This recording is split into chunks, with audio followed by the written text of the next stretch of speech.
The holidays had always been a time of warmth, love, and family gatherings. At least, that's what I believed. But one cruel remark from my daughter-in-law shattered the illusion. As I sit here reflecting on that moment, I realize how deeply it cut me. It wasn't just about Christmas, it was about my place in their world, a world where I no longer belonged.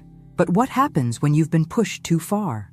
When your heart breaks and you find the strength to rise again? This is my story, and trust me, it's one you won't forget. Subscribe now and let me know where you're watching from. This is only the beginning. I had never expected this. Christmas, the time of year when families come together, celebrating love and togetherness, or so I thought. It was my son, Daniel, who'd suggested I spend the holiday with them. His wife, Laura, came from a wealthy family, but I never thought that would be a problem. I'm just a simple woman, 74 years old, living quietly in my little house by the sea, surrounded by the sounds of the waves and my 2 cats. That had been enough for me. Peace, simplicity, and the memory of my late husband. I thought I understood my place in the world. I was wrong. That year, Daniel had decided to spend Christmas with Laura's family, in their lavish home. At first, I thought they were just being polite when they asked me to join them. But then Laura, with her icy, superior smile, spoke the words that would change everything. "You just don't fit in with my family, Sophie," she said, her voice dripping with disdain. "You're too old, too simple. It's just not the right setting for you." I stared at her, the woman who had married my son, the woman I had tried so hard to accept, even though she had made it clear she didn't care about me. I felt my throat tighten as she dismissed me like I was some inconvenience. And Daniel? He just stood there, silent, his eyes avoiding mine. It was as if he had already made his choice. His loyalty was with Laura, and I was no longer a part of their life. I wanted to argue, to fight back, but I couldn't find my voice. Instead, Daniel, my own son, told me in a soft voice, "I'm sorry. Mom, Laura thinks it's better if you don't come." And just like that, I was out. I wasn't welcome, alone. I didn't cry that night. I held back my tears, telling myself it was fine. I could spend the holiday alone. After all, I had my cats. But inside, something broke. I had been cast aside, a relic of the past, unwanted and unloved. The house felt emptier that evening. The silence seemed louder than ever. I tried to distract myself with my usual routine, but it wasn't the same without my son, without any of them. That night, my phone rang. It was one of my old friends, Margaret. She had heard about what had happened. "Sophie," she said, her voice warm and comforting, "we're coming over. Don't you dare sit there alone. We'll bring Christmas to you." And they did. Margaret, along with a few other friends who had shared so many of life's ups and downs with me, arrived later that evening, carrying food, laughter, and most importantly, company. As we sat around the table, eating and chatting, I mentioned the house of dreams that my late husband and I had worked so hard to buy, the beach house. It had always been my plan to leave it to Daniel. After all, he was my son. It was his legacy too. But in that moment, surrounded by my friends, I realized something. Maybe Daniel didn't deserve it. Maybe Laura didn't deserve it. I had worked my entire life for that house, and now it felt like they were taking more from me than just my place at the table. They were taking my dignity. One of my friends, Anna, looked at me with kind eyes. "Sophie, you've earned that house. You don't owe them anything, especially not after the way they treated you." Her words hit me like a punch to the stomach. It was as if I had been blind this whole time. I had thought that giving Daniel the house would be a gift, a way of showing him how much I loved him. But love was supposed to be mutual, wasn't it? And he didn't love me. Not in the way that mattered. I felt a spark inside me, a decision forming. I wasn't going to give him the house, not anymore. That night, after my friends left, I took a long, hard look at the will I had written years ago. It had always been for Daniel. But now, the thought of him inheriting it felt wrong. I wasn't going to let him take what wasn't his. It was mine, and I was going to take control of it. And so, the seed of revenge was planted. I would make them understand the cost of their cruelty. Sophie would no longer be the woman who was easily overlooked. The holiday wasn't just over for me. It was the beginning of something else. As I sit here, reflecting on that cold Christmas night, I wonder how I let things go on for so long. How did I let myself become invisible? Maybe I thought that family, blood, would always matter. But it didn't. Not to Laura. Not to Daniel. And as I prepared to change my will, to take back what was rightfully mine, I knew that it wasn't just the house I was reclaiming. It was my dignity, my power. What would happen next? Would Daniel fight me? Would Laura get her way? Or would I finally show them what happens when you push a mother too far? I couldn't wait to find out. The night that followed Christmas felt heavier than the one before. I sat by the fire, the flames dancing in the hearth, but I couldn't escape the coldness in my heart. As I stared into the flames, my mind kept returning to that moment. The sting of Laura's words, the chill in Daniel's voice when he repeated her cruel dismissal. I'd always known that Laura didn't particularly like me, but I never imagined it would go this far. To be treated as if I were invisible in my own son's life, it was too much. I had always prided myself on my independence. The house by the sea was a symbol of that. It wasn't just a home. It was a dream realized by me and my late husband. It was our sanctuary, the place where we built a life together, and where I had planned to spend my final years in peace. But now, it felt like something was being taken from me. Not just the house, but the love I had once given freely to my son. The loneliness was suffocating. Even though I had friends who cared about me, who wanted to spend time with me, it wasn't the same. The betrayal I felt cut so deep that nothing could ease the ache. As much as I tried to convince myself that I didn't need to be with Daniel and Laura, that I was fine on my own, I couldn't stop wondering what had happened to the bond we once shared. I had been a good mother. I had supported Daniel through thick and thin, and yet, now I was discarded like yesterday's news. Later that evening, as I wandered aimlessly around the house, I noticed the dust on the piano. My husband had loved that piano. He used to sit for hours, his fingers dancing across the keys, filling the house with music. I used to listen, completely mesmerized, but tonight, the silence was deafening. The weight of it settled over me, a constant reminder of what had been lost. I couldn't let this go. I had worked my entire life, alongside my husband, to build this life. And yet, here I was, a woman of 74, left alone and humiliated by the people I had trusted most. That was when the thought hit me. The house. The one thing that could still give me a sense of power over my situation. I had always planned to leave it to Daniel, but the thought of him inheriting it after the way he had treated me made my blood run cold. Laura's cruel words echoed in my ears. You don't fit in. It was as if she had already decided my place, not just in her world, but in her family's world. No, I wasn't going to let her or Daniel have it.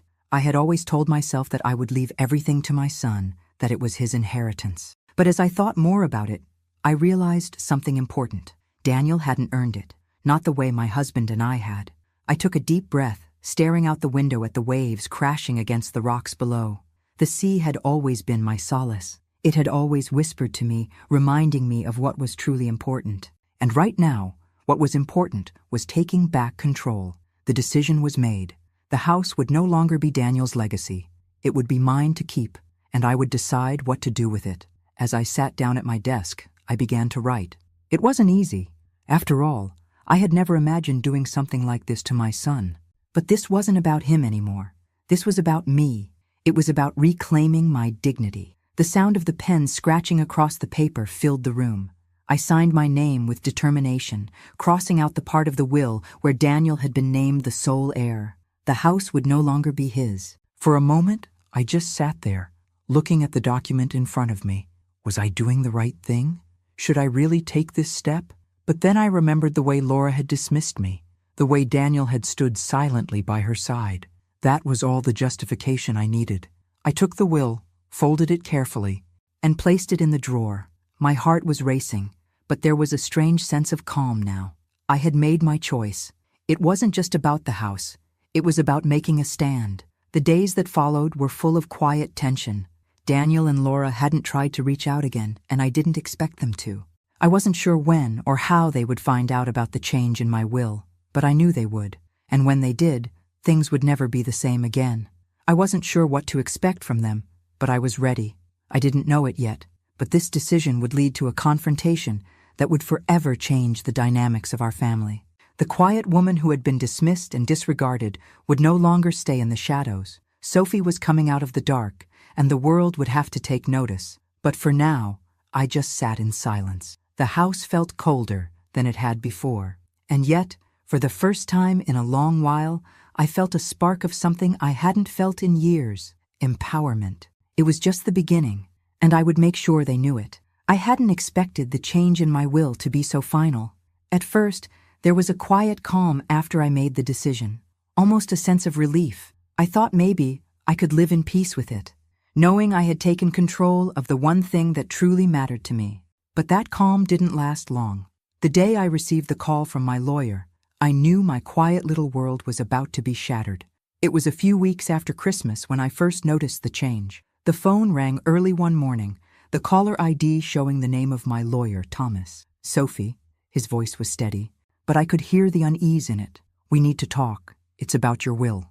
I felt my chest tighten. I had been expecting this, but now that it was happening, I realized I wasn't as prepared as I had thought. "What about it?" I asked, trying to sound calm, though my pulse quickened. There was a long pause on the other end. I think we need to review the document again," he said. "Something has changed, Sophie. I'm afraid I didn't catch it at first. There's a new clause in the will that we didn't discuss." I felt my stomach churn. "What are you talking about, Thomas?" He hesitated again. "I think you need to come in and sign some updated documents. It's about the estate, Sophie, and the house by the sea." I swallowed hard, the weight of the situation sinking in. I knew then that my son Daniel had found a way to get to Thomas. I couldn't imagine how, but it was clear that somehow my decision had been tampered with. It wasn't a coincidence that Thomas now sounded so nervous. Something wasn't right. I could feel it in my bones. I decided to go to his office immediately. The drive felt endless. I gripped the wheel tightly, my mind racing. What had they done? What had Daniel and Laura done? I had trusted Thomas. I had always felt secure in his professionalism, but now I was beginning to doubt everything. When I arrived at his office, Thomas was waiting for me, a tense smile on his face. He led me into his private office, and we sat down across from one another. "Sophie, I need to explain," he began, his voice uncharacteristically soft. I didn't realize at first, but your son, Daniel, he's been coming in, asking for changes. I've been making them, and I didn't question it." I felt my heart drop to my stomach. "What do you mean? You've been changing my will without telling me?" I could barely speak the words. My blood was boiling. He lowered his eyes, unable to meet my gaze. "I'm sorry, Sophie. He insisted that you would want these changes, that the house should go to him, that it was what you'd always planned." I felt a sickening realization wash over me. Daniel hadn't even bothered to confront me directly. Instead, he had gone behind my back, manipulating the situation, and Thomas, who I had trusted, had been complicit in it. "How much?" I whispered, my voice shaking with anger. "How much did he pay you to betray me?" No, Sophie, it wasn't like that," Thomas stammered, panic rising in his voice. "He didn't pay me, but he kept insisting that he was just helping you. He said you were getting forgetful, that you wanted to make things easier for everyone. And I didn't want to question it. I should have, but I didn't." I stared at him, disgusted. He was barely able to meet my gaze. My lawyer, someone I had trusted to keep my interests safe, had been swayed by my son's words. I stood up abruptly, knocking the chair back. "This is over, Thomas. I don't trust you anymore." He looked panicked, his hands raised. "Please, Sophie, let me fix this. Let me—" But I was already heading for the door. I had to get out of there. The betrayal, the lies, the manipulation, it all hit me like a wave, crashing over me. I was being erased. My son, the one person I had done everything for, was taking everything from me, piece by piece. I got into my car, slammed the door, and took off, my hands trembling on the wheel. I drove aimlessly for a while, my thoughts a whirl of rage and disbelief. Daniel and Laura had thought they could just take my life's work. They had underestimated me. As I drove, I thought about the house, thought about the one thing that had always been mine, the one thing that tied me to a past I would never forget. I couldn't let them have it, not after everything they'd done. When I returned home, the weight of what had happened settled heavily on me. It was clear now. I couldn't trust anyone. My son had taken a step that I couldn't undo, but I could stop him. I spent the rest of the day alone, thinking, plotting. The will could be changed again. I'd find another lawyer, one who would help me restore what had been taken. Daniel and Laura had no idea what they were up against. They had pushed me too far. I wasn't going to back down. It was time for me to take control. And this time, there would be no compromises. The days that followed were a blur of frustration and quiet anger. I had already started looking for a new lawyer. I wasn't going to let Daniel and Laura get away with this. The more I thought about it, the more the weight of their betrayal crushed me. How could they be so callous? My own flesh and blood. It hurt in a way that I hadn't expected, so deep, so personal, that it felt like something inside me was unraveling. But I had to stay focused. I couldn't let them win. I wasn't going to let them take the one thing that I had worked for, that I had fought for so many years. My husband's legacy, our legacy. The phone call came 3 days later. It was Daniel. His voice, thick with anger and perhaps a touch of guilt, echoed through the phone. "Mom, I need to talk to you. I know things have been difficult between us, but this isn't right. You need to fix the will. You can't just take the house away from me and Laura." I didn't even let him finish. "You think you can just walk back into my life and talk to me like everything is fine?" My voice trembled, but I held my ground. "You've already tried to steal from me once. What makes you think I'll give in this time?" Daniel was quiet for a long moment. Then, in that soft, pleading tone he always used when he was trying to manipulate me, he spoke again. "It's just the house, Mom. It's not about the money. It's about family. You've always said we should take care of each other. This is a family home. I thought you would want us to keep it." I could feel my blood pressure rising. "You thought wrong," I snapped. "This house is mine. It's been mine long before Laura ever came into the picture, and it will stay mine. You don't get to take it from me just because you're married to someone with a silver spoon in her mouth." He tried again, his voice rising with frustration. "Mom, this isn't fair. You can't just change everything like this. You know it's what Dad would have wanted." At that, my heart cracked. He had used my late husband's memory to guilt me, as if I didn't know what my husband would have wanted, as if I didn't know my husband's dreams as well as I knew my own. But what hurt the most was how easily Daniel had fallen into line with Laura. They'd made their plans, and I was nothing more than an obstacle in their way. "You don't know what Dad would have wanted," I said, my voice barely above a whisper. "You think this is about money? It's not. This is about respect, and you've lost mine." There was a long silence. Daniel, who had never been good at handling confrontation, was quiet on the other end. But when he finally spoke again, his words cut through me like a knife. "Mom, if you don't change your mind, I'll have to take action. I'll go to court. I'll make sure I get what's mine. This house should be ours, not just yours." I could hear the resolve in his voice, and it was the final straw. I wasn't surprised, but hearing him say it so bluntly, he would fight me, take me to court, and tear apart our family for the sake of a house, made my blood boil. "I'll see you in court, Daniel," I said, my voice sharp, cold. "And don't you dare call me again until you've made up your mind about whether you want a mother or a piece of property." I hung up before he could respond, throwing the phone down on the couch beside me. Tears of rage welled in my eyes, but I refused to let them fall. I wouldn't give him that satisfaction. No, I was done being weak, done being the one to always give in. I wasn't going to let him use me anymore. That night, I sat down and started to gather everything I needed. I made a list of documents I had to take with me to the new lawyer, made sure I had every bit of paper that could prove my right to the house. I wasn't going to let Daniel win. Not now. Not ever. The next morning, I walked into the office of a new lawyer, a young man named Richard. His energy was a stark contrast to Thomas's. He was eager, determined, and sharp. He listened carefully as I laid out everything that had happened. As I spoke, I realized how much I had been holding back. The anger, the hurt, the frustration, it all came out in one rush of words, but Richard just sat there, nodding along, his face full of sympathy. "Don't worry, Sophie," he said when I finished. "You've got a strong case. If your son wants to fight, we'll fight, but we're going to do it the right way." It was the first bit of reassurance I had gotten in weeks. For the first time, I felt like someone was on my side. But even as I left Richard's office, I knew this wasn't going to be easy. Daniel and Laura wouldn't give up easily, not when they had already tasted what they thought was theirs. I had no idea how far they would go to get what they wanted, but I was ready to find out. Later that evening, as I sat in my living room, I felt a strange sense of calm wash over me. I had a plan now. I had a lawyer I could trust, and I had something they could never take from me, the truth. Whatever happened next, I was done being the victim. I was ready to take back what was mine, and I would make them regret ever crossing me. The days bled into each other, but the weight of what was coming never left me. My mind raced constantly, through every meeting with Richard, every conversation with my lawyer, and every thought of how this battle would unfold.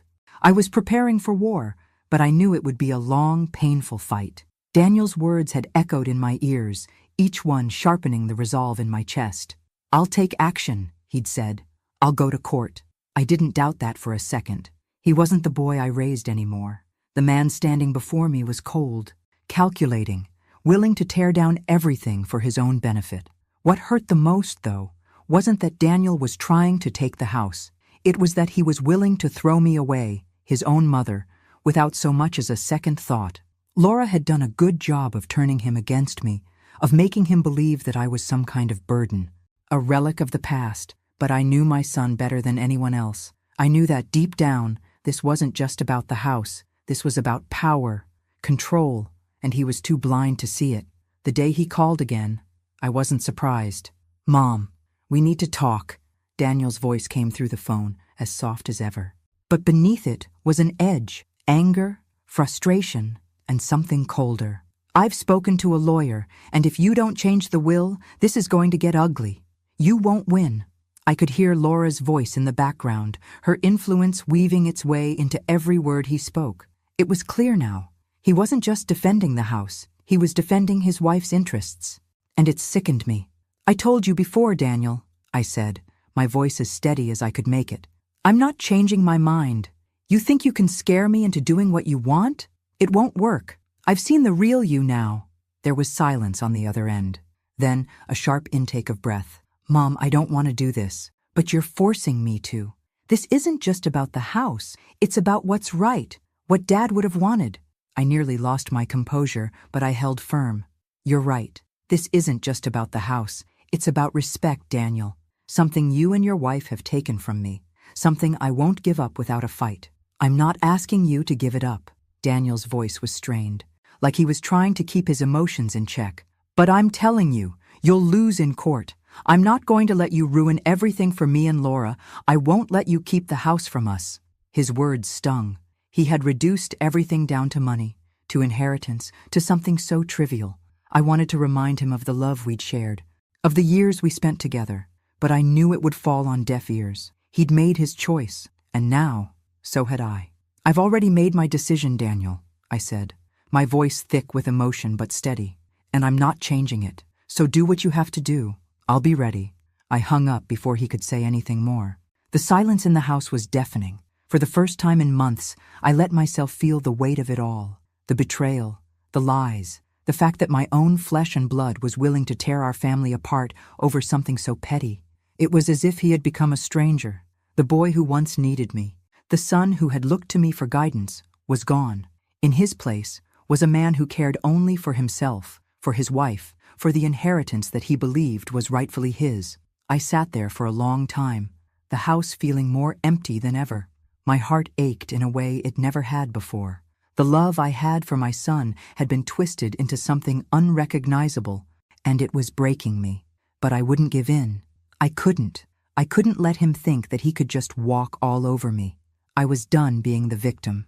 Over the next few days, I focused all my energy on preparing for the inevitable. Richard and I met several more times, reviewing documents, ensuring everything was in order for the court battle that was coming. My heart wasn't in it, not like it used to be when I'd taken care of my family, but I pushed through the pain. This wasn't just a legal battle. It was a battle for my dignity, for the respect I deserved, and I wouldn't let Daniel take that from me.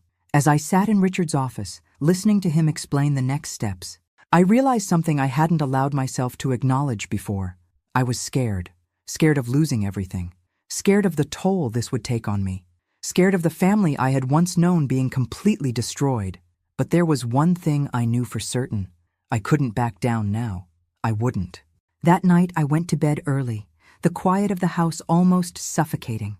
I closed my eyes, but the image of Daniel's face, so determined, so angry, wouldn't leave me. I couldn't stop thinking about what he had said. "I'll win, Mom. You'll lose. I didn't know what would happen next, but I knew that whatever it was, it would change everything. The next morning, I woke with a new resolve. I wasn't going to let fear control me anymore. I had come too far to give up now. This was more than just a fight for the house. It was about taking back my life, my voice, my place in the world. I would do whatever it took to win this battle, for myself, for the woman I used to be, and for the mother I had always been to Daniel. But I had no idea how far Daniel would go to make sure I lost. The tension was thick in the air. Every day seemed to drag on longer than the last. I kept my focus on the legal battle ahead, but a part of me, deep down, was dreading what it would do to the already fragile bond I had with Daniel. I had raised him, loved him, and fought for him when no one else would. And now, here he was, threatening me over a house that had no meaning to him beyond the wealth it represented. It was crushing. The phone call came a week later. I'd been bracing myself for it, but that didn't make it any easier. It was Thomas, my old lawyer, the one who had betrayed me. "Sophie, I'm so sorry about everything that's happened," Thomas began, his voice shaky. "I should have listened to you.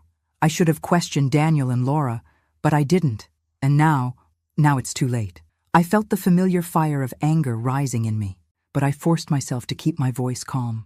"What do you want, Thomas? I've already made my decision. I don't need any more apologies." "I know," he said quietly, "but I need to tell you something. Daniel, he's been coming to me. He's offering me money to change the will, to make it look like it was all a mistake. He's been pressuring me, and I gave in, but I can't live with it anymore. I'm not the man I thought I was, Sophie." I squeezed my eyes shut, feeling the anger and disappointment roll over me in waves. I had known something wasn't right about his sudden change in behavior. He wasn't the man I had trusted. He was just another piece of Daniel's puzzle, another pawn in his game. "So, what do you want me to do now, Thomas?" I asked, my voice barely above a whisper, the hurt too much to contain. "I want to help you," he said. "I've already started making things right. I'm going to testify on your behalf. I'm going to tell the truth. I'll make sure Daniel doesn't get away with this." I took a long, slow breath. A part of me wanted to scream at him for his betrayal, for not standing up for me sooner. But the other part of me, the part that still wanted to believe there was some good in him, felt a small flicker of hope. "I don't know if I can forgive you, Thomas," I said softly, "but I'll take your help. It's the only chance I've got left." "I understand," he replied. "I'll be there. I'll do everything I can to make this right." As the conversation ended, I sat in silence, staring out the window at the waves crashing against the shore below. The pain was still there, like a wound that hadn't healed. But now, there was something else too, something stronger, determination. I was going to take back control of my life. And if Daniel thought he could manipulate me, he was about to learn just how wrong he was. The days turned into weeks as the court date loomed closer. I met with Richard, my new lawyer, more times than I cared to count. He worked tirelessly on my case, poring over documents, building the evidence, preparing for the battle that was about to unfold. But even with all the preparation, I couldn't help but feel the weight of what was at stake. Daniel's threats still echoed in my mind. He was determined to take everything from me, my home, my dignity, my future, but I wasn't going to let him. I had already lost so much, but I wasn't going to lose this fight, not after everything he'd done. The night before the court hearing, I couldn't sleep. I kept replaying everything in my head, the way Daniel had dismissed me, the way Laura had undermined me at every turn. I could still see their faces, their smug expressions as they tried to strip away everything I held dear. But I wasn't just going to give up. I had made my decision, and I was going to see it through. I spent that night in quiet contemplation, looking out at the ocean as the wind whispered through the trees. The sea had always been my refuge, a place where I could find peace, even when the world around me felt like it was crumbling. But tomorrow, it would all change. The house, the will, the battle, it would all come to a head. I took one last look at my home, the place where I had spent so many years of my life. It was mine. It always had been. And no one was going to take it from me. The morning of the court hearing arrived, cold and gray, as if the sky itself understood the weight of what was about to unfold. I stood in front of the mirror, staring at my reflection, trying to steady my nerves. My hands trembled slightly as I adjusted the collar of my jacket. the weight of the impending battle settling heavily in my chest. Today wasn't just a fight for a house. It was a fight for my dignity, a fight for my right to be heard, to be seen, to be respected. The house, my home, had been more than just a building to me. It had been a symbol of everything my late husband and I had worked for. It was where we had built our lives, where we had laughed, cried, and loved. But now it had become a battleground, the prize in a war that had been thrust upon me by the very people I had once trusted most. I took a deep breath, trying to steady my nerves, and grabbed my purse. As I made my way out of the house, I couldn't help but glance back at it one last time. I wasn't sure what would happen today, but I knew one thing. I wouldn't give up without a fight. The drive to the courthouse felt like it took forever. Each turn, each mile, was another reminder of what was at stake. I thought about Daniel, about Laura. I thought about all the years I had spent raising my son, loving him, supporting him, and how quickly they had discarded me. It hurt more than I could ever explain, but I had no time for self-pity. This was war, and today I was going to win. When I arrived at the courthouse, I was greeted by Richard, my new lawyer. His presence gave me a small sense of comfort, though I could see the same tension in his eyes that I felt in my own chest. We exchanged a few words, but I could tell that he was focused on the task ahead. This wasn't going to be an easy fight, but we were ready. The courtroom was already crowded when we entered. Daniel and Laura were seated across the room, their expressions cold and distant. I could see how tightly Laura gripped Daniel's hand, as if she were trying to reassure him that they would win. But I wasn't worried. I had seen the cracks in their carefully constructed world. I knew what they had done, and I knew that I wasn't going to let them get away with it. The judge called the hearing to order, and I could feel my heart pounding in my chest. Richard stood by my side, presenting the case with a calm confidence that I couldn't help but admire. He laid out the facts clearly, how Daniel had tried to manipulate the will, how Thomas, my former lawyer, had been bribed into changing the documents, and how Daniel had acted without my consent or knowledge. As I listened to the testimony, I found it hard to keep my emotions in check. There was something about hearing the truth laid bare that made it all feel even more real. Daniel had taken so much from me, but today he would be held accountable. When it was my turn to speak, I stood up, my legs unsteady but my voice strong. I took a deep breath and looked across the room at my son and daughter-in-law, who were now staring at me, their faces a mixture of disbelief and contempt. "I didn't expect this," I began, my voice unwavering. "I didn't expect that my own son would try to take something that wasn't his, something that I worked my whole life for. But more than that, I didn't expect him to throw me away, to think so little of me that he would try to erase me from his life." I could see Daniel's eyes flicker, but he didn't say anything. Laura, however, scoffed, crossing her arms in defiance. "I raised him," I continued, my voice louder now, filled with the pain of years of sacrifice. "I loved him, and for years I gave him everything I had, and yet now I'm just a convenience to be discarded when it no longer suits him. This house is not just a building, it's a symbol of everything my husband and I worked for, and I won't let him take it from me. Not like this." The courtroom fell silent. I could feel the weight of everyone's eyes on me. I had said what needed to be said, and now I would wait. Richard stood beside me, his eyes filled with a mixture of pride and determination. He knew that this was the moment I had been waiting for, the moment when I stood up for myself. Daniel and Laura exchanged a brief look, their confidence shaken. I could see the cracks now, the doubt creeping in. They had underestimated me. And now I had them exactly where I wanted them. The judge turned his attention back to the room. "I'll take this matter under consideration," he said, his voice authoritative. "You will all be notified of my decision within the next few weeks. Until then, I suggest you all refrain from further actions regarding the estate." I stood there for a moment, the weight of the words sinking in. It wasn't over yet, but I had done everything I could to ensure that justice would prevail. I had made my stand, and no matter what happened, I knew I would walk out of that courtroom with my head held high. Daniel and Laura stood to leave, their faces tight with anger. They hadn't won yet, but I could see it in their eyes. They knew they had lost the battle. As we walked out of the courthouse, Richard placed a hand on my shoulder. "You did well, Sophie. We've got a good chance." I nodded, but a part of me still felt like I was holding my breath. It wasn't over. Not yet. But I had made my decision, and I wasn't going to back down. And somewhere, deep inside, I knew I had won something even more important than the house. The days that followed the court hearing were like an eternity. It felt as if time itself had slowed down, stretching into endless moments of uncertainty. I knew the judge's decision wouldn't come immediately, but the waiting was torture. Every time the phone rang, my heart skipped a beat, only to sink with disappointment when it wasn't the call I had been hoping for. Daniel and Laura had gone quiet after the hearing. I knew they were strategizing, trying to find ways to regain control. I could almost feel the anger and frustration radiating from them, but I couldn't bring myself to care.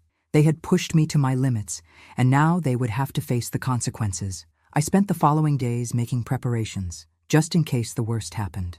I had already decided that no matter the outcome of the trial, I would no longer live my life according to their whims. I was done being silenced, done being the one who always compromised. I had been a good mother, but now it was time to be a good woman to myself. The phone call finally came one Thursday afternoon. "Ms. Sophie, this is Judge Howard's office," the voice on the other end said. "The judge has reached a decision regarding your case. He has requested your presence for a final ruling." My stomach dropped. It was finally happening.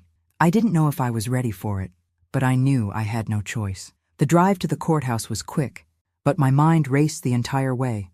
I thought about Daniel again, about how he had once been my world.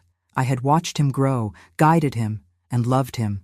And now I was standing on the brink of losing everything. But I wasn't going to lose. I couldn't. Not after everything I had been through. Not after everything they had taken from me. When I arrived at the courthouse, Richard was waiting for me outside. His usual confident demeanor was slightly tempered with concern, but he didn't say anything to make me more nervous. We exchanged a few brief words, and then we went inside. The courtroom felt different today. It was colder. There was an air of finality to it all that I couldn't shake. Daniel and Laura were already seated at the table, their faces set in stone. They didn't look like the same people who had once been a part of my life. They were strangers now, people I barely recognized, people who had shown me nothing but contempt. I sat down in my usual seat, trying to ignore the way my heart raced in my chest. Richard stood beside me, his hand resting gently on my shoulder for support. The judge entered, and the room went quiet.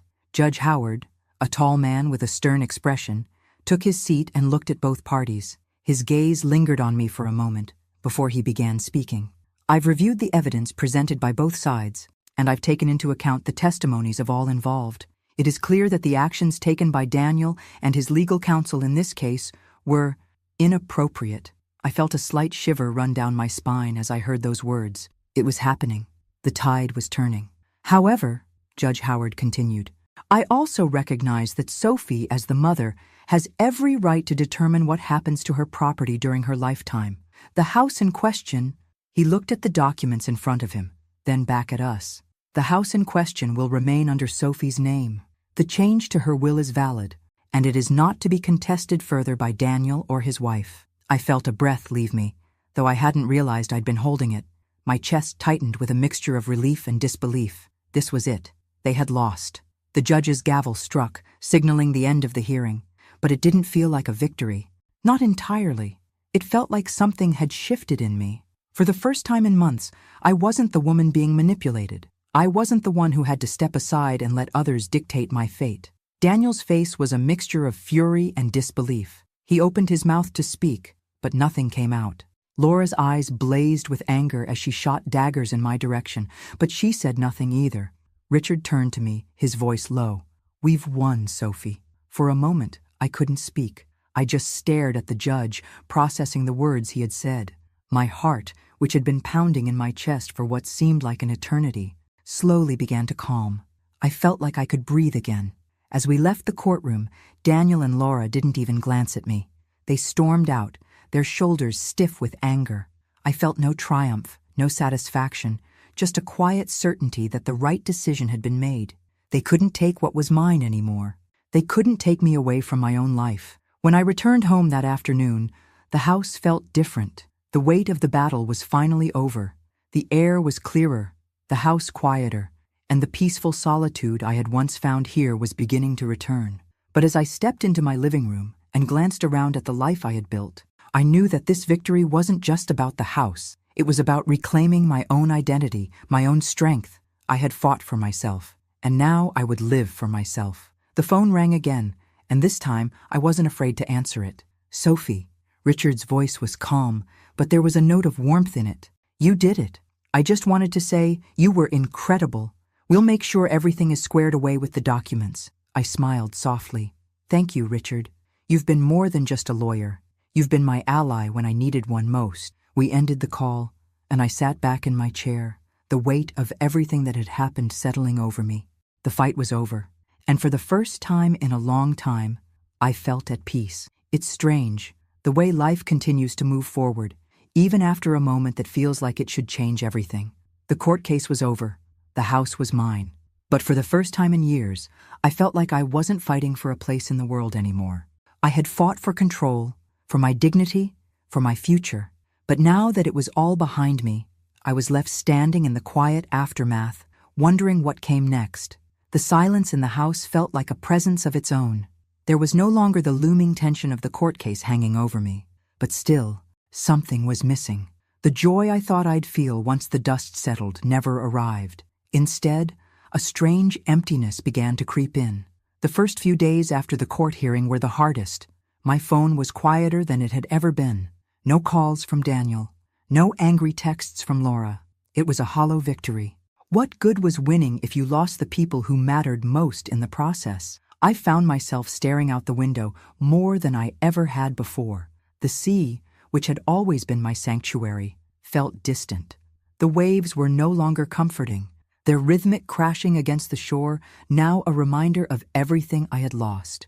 Not just the house, not just the inheritance, but the relationship with my son. I had stood my ground, yes, but I had also lost him in the process, and that hurt more than any loss of property ever could. One evening, as I sat in my living room, the silence grew unbearable. The house felt too large, too empty. The weight of the space around me was oppressive. I reached for the phone and, for the first time in weeks, called one of my friends. Margaret had been there for me when everything had fallen apart, and she always knew the right thing to say, even when I didn't. Sophie, she answered, her voice warm and comforting. How are you holding up? I took a deep breath before responding, trying to find the words. It's over, Margaret. The court case. They lost. The house is mine, but it feels empty. Margaret paused on the other end of the line, and I could hear the wheels turning in her mind. I know you're hurting, but Sophie, you fought for this. You fought for your dignity, for your life. I'm proud of you. I know, I said, my voice cracking. But what good is all of this if it's just me here? If I'm left with this house and nothing else? There was a long silence before Margaret spoke again. Her voice filled with understanding. You're not alone, Sophie. You have your friends, and you have your life. It's not about the house or the inheritance.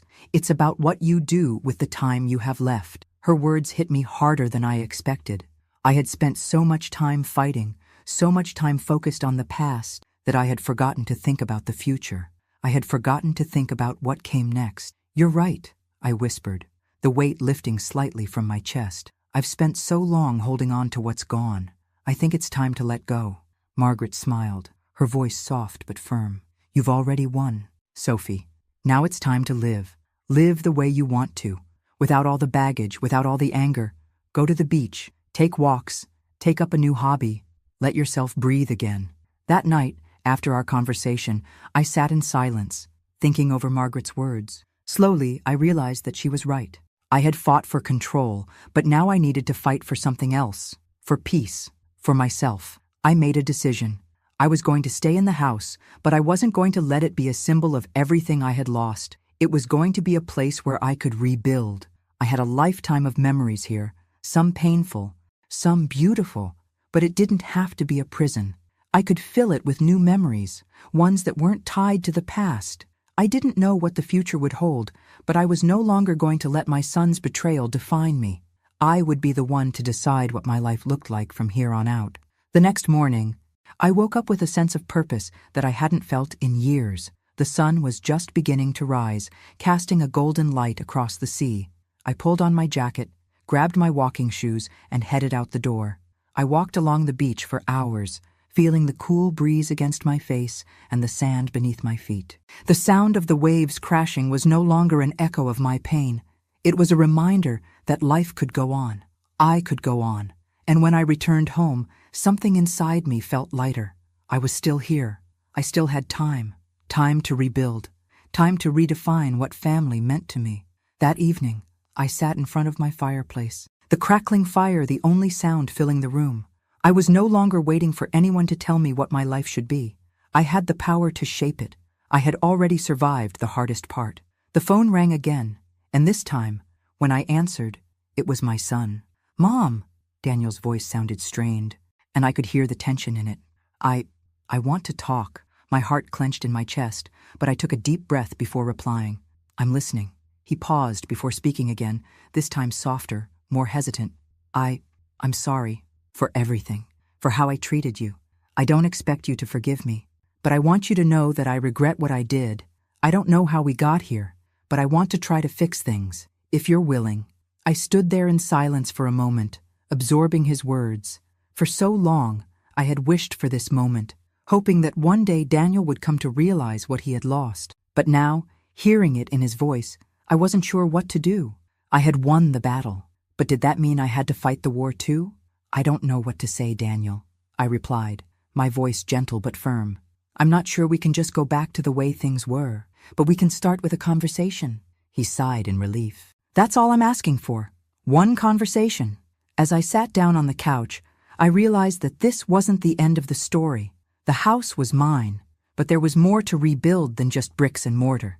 It was time to rebuild my relationship with Daniel, if that was even possible. And for the first time in years, I felt ready to try. The days after Daniel's call were a mix of hesitation and hope. I wasn't sure what the future held, but for the first time in months, I felt something I hadn't felt in a long time. Possibility.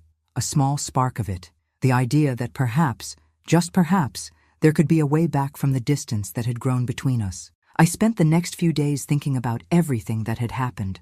About the court case, about the betrayal, about the long stretches of silence between me and my son. But I also thought about the memories, the good ones, the ones before Laura had come into the picture, before everything had started to change. I tried to remember what it was like when Daniel would run to me for comfort, when his laughter filled the house, before the greed, before the manipulation. I had no idea if I was ready to forgive him, but I knew one thing. I wasn't ready to close the door completely. The following Saturday, Daniel called again. This time there was an urgency in his voice that hadn't been there before. "Mom," he said, his words rushed. "Can we meet? In person? I know it's been a while, but I think it's time." I agreed, setting a time and place to meet him. As I hung up the phone, a flood of emotions washed over me. What did I want from this conversation? What did I need? I didn't know if I wanted to go back to the way things had been, but I was willing to listen. I arrived at the cafe early, sitting at a table by the window, watching the world outside. It was one of those crisp mornings when everything feels possible, when the world is still new and full of potential. But inside, I felt the weight of the years between us. I could already feel the knots in my stomach, the uncertainty of what would happen next. And then, he walked in. Daniel looked different, not in a physical sense. He still had that same broad frame and the same familiar, easy smile, but there was something else. A weariness in his eyes that wasn't there before, a heaviness that made me wonder just how much he had been carrying. He approached the table, his usual confidence tempered with a vulnerability I hadn't seen in him in years. "Hey, Mom," he said softly as he sat down across from me. "Hey," I replied, forcing a smile that didn't quite reach my eyes. "You're looking good." He nodded, but his eyes never left mine. "I know this isn't easy, but I've been thinking about everything, and I'm sorry. I can't take back what I did. I can't undo it, but I can try to make it right." I felt a lump form in my throat, but I swallowed it down. This wasn't about me being emotional. This was about hearing him out, hearing what he had to say. I had already decided that I wasn't going to get wrapped up in anger anymore, but that didn't mean I could just forget everything. "I don't know if you can, Daniel," I said quietly. "I don't know if we can just pick up where we left off." "I don't expect that," he replied, his voice low. "But I don't want to lose you. I don't want us to be strangers. I've been so blinded by everything, by Laura, by the house, by all the things I thought I needed, and I I lost sight of what mattered most. His words hit me hard. I had heard all the excuses before, but this time it felt different. He was no longer trying to justify his actions. He was acknowledging them. And that meant something, didn't it? "I've been angry for so long," I said, my voice shaky. "I've been angry at you, at Laura, at myself, and I still don't know if I can forgive you. But I'm willing to try, for both of us." Daniel's eyes softened. He reached across the table, his hand resting on mine. "I don't know if I deserve your forgiveness, Mom, but I'm here. I'll be here, no matter what. We don't have to fix everything in one conversation, but I want to try. I want to earn back your trust." The sincerity in his voice caught me off guard. I hadn't expected this. I had expected more resistance, more defensiveness. But here he was, willing to meet me halfway. And for the first time in a long time, I saw the son I had raised. Not the one who had been blinded by greed and manipulation, but the one who had once loved me unconditionally. We spent the next hour talking.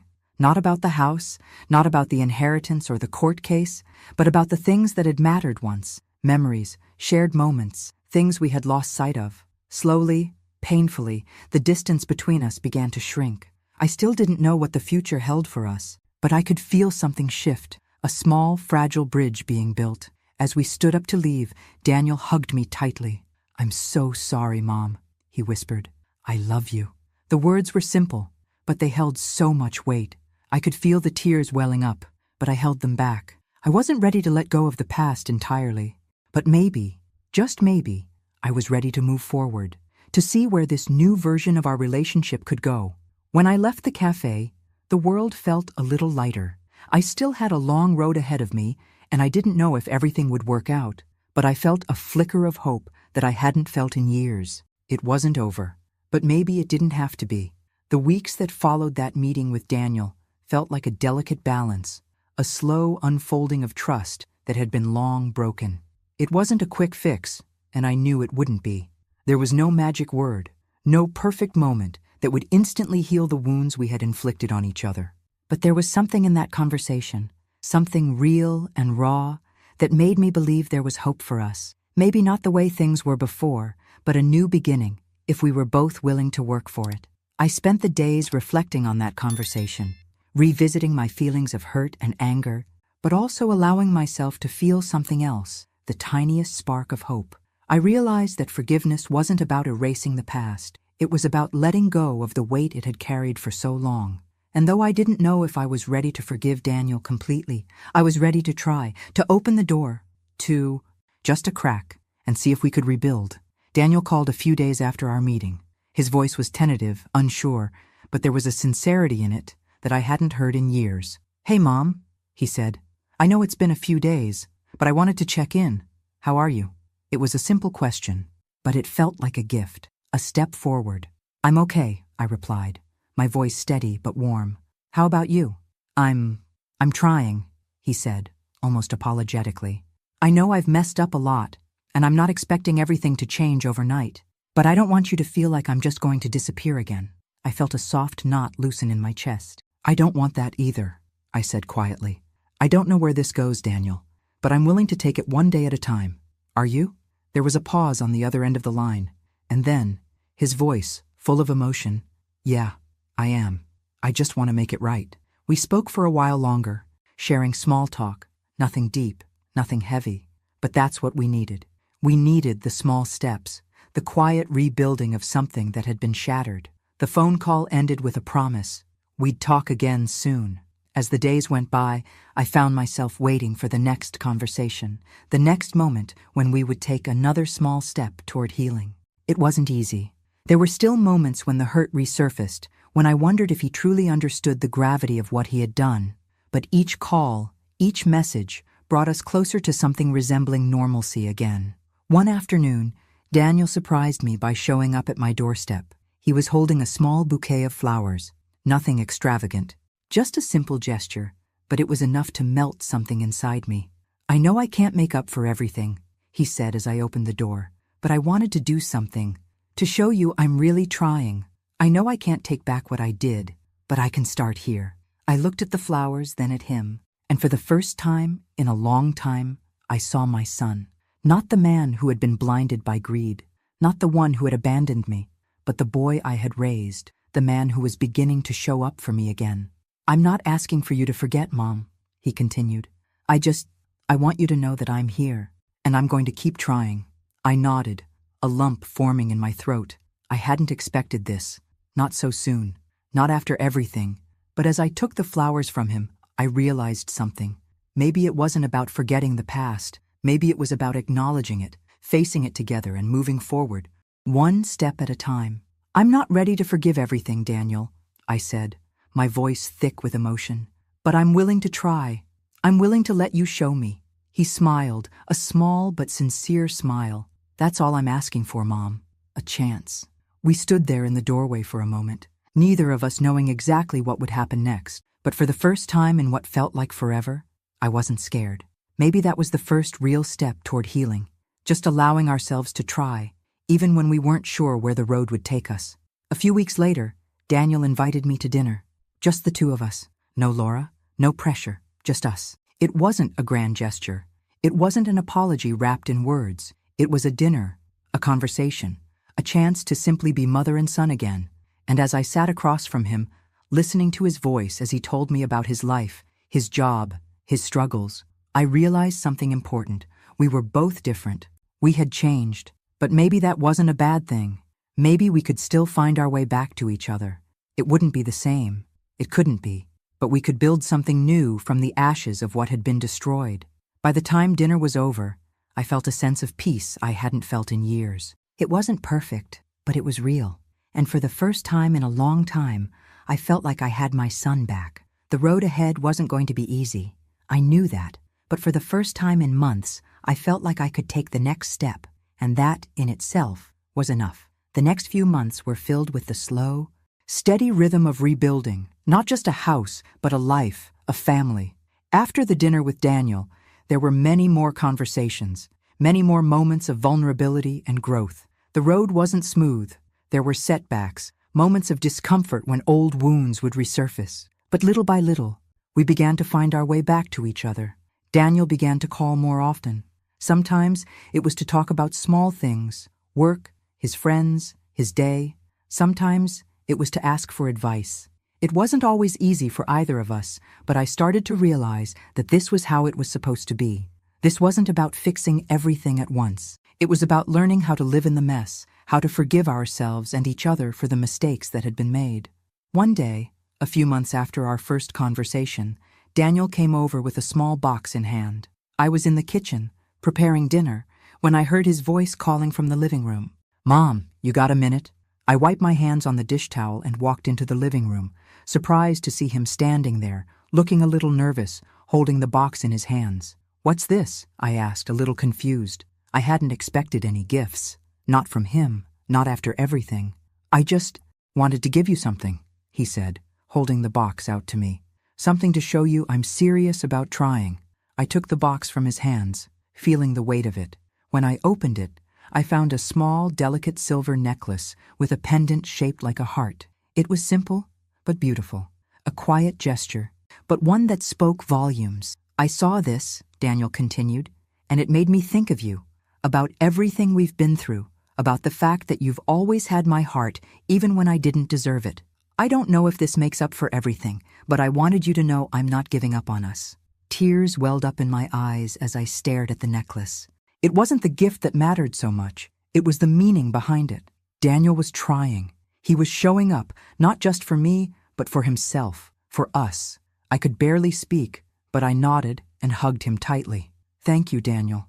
I don't know if I'll ever be able to forgive everything completely, but I'm so proud of you, and I'm proud of us." From that moment on, things continued to improve between us. There was still work to be done, still scars to heal, but the foundation had been rebuilt. Slowly, we found our way back to each other, no longer trying to return to what we had been, but building something new, something more honest. As for me, I learned a valuable lesson in those months. I had spent so much time fighting, so much time holding on to what was, that I had forgotten to look forward, to live in the present, to allow space for growth and change. The house, the legacy of my late husband and me, and no longer felt like a burden. It had become a home again, a place where I could find peace. I spent my days focusing on the things I enjoyed. The mornings were for walks on the beach, the afternoons for reading and cooking. I reconnected with old friends, took up new hobbies, and started letting go of the anger that had weighed me down for so long. One evening, as I sat on the porch, watching the sunset over the ocean, I realized that this was my life now. It was mine to live, mine to shape. I wasn't defined by my past, by my mistakes, or by the people who had hurt me. I was defined by what I chose to do from here on out. And as the sun dipped below the horizon, I knew that I had finally found the peace I had been searching for. There was no perfect ending. There was no fairy tale reconciliation. But there was something even better. A new beginning. A chance to live authentically, to be free from the shackles of the past, and to build the kind of life I had always deserved. As I sat there, the sound of the waves crashing softly in the distance, I smiled to myself. It was over. The battle, the pain, the hurt, it was behind me. And now I could finally breathe. And for the first time in years, I felt truly free. Thanks for listening. Don't forget to subscribe and feel free to share your story in the comments. Your voice matters.